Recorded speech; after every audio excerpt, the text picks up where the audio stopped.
Pamalaan makipagtulungan sa International Police o Interpol sakalang iparesto ng ICC ang mga tinukoy na kasabwat ni dating Pangulong Rodrigo Duterte sa war on drugs ayon yan sa Malacanang. Detalye ng balita mula kay Radyoman Chanel Salazar.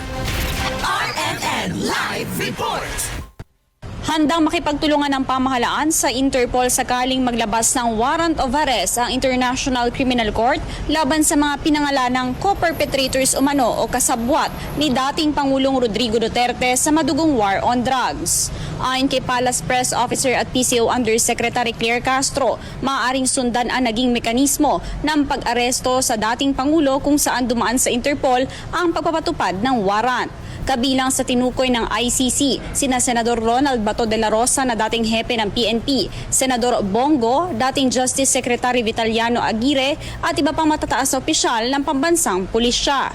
Giit ni Castro kung ito ay bahagi ng lehitimong proseso ng ICC, hindi ito maaaring pakialaman ng pamahalaan. Naisampaan niya ang kaso noong 2017 at patuloy itong dumaraan sa itinakdang legal na hakbang. Kung ito naman ay legal process na nanggagaling po sa ICC, hindi naman po natin ito maaaring pakialaman.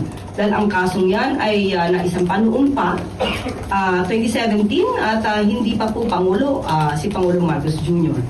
So kung dadaan sa proseso, yan naman po ang nais ng pamahalang ito. Ang ginagawa ng pamahalang ito ay dumadaan lahat sa proseso. Samantala nanawagan naman ng Malacanang sa mga dati at kasalukuyang opisyal na pinangalanan ng ICC na huwag magtago at harapin ang reklamo. Wala anyang dahilan para umiwas kung walang kasalanan dahil lalakas lamang ang hinala laban sa kanila. Kung kayo nagtatago, ano bang ibig sabihin yan? Kayo ba'y may kasalanan? Tinatago nyo para hindi po kayo madinig at ma-escape kayo or ma-evade the liability of what you had done. So hindi po kinakailangan magtago kung alam po nila na sila walang kasalanan, humarap sila at maging matapang sa mga maaaring proseso. Si Palace Press Officer Claire Castro. Kasama mo sa DZXL RMN Manila, Radyoman Chanel Salazar, Tatak RMN.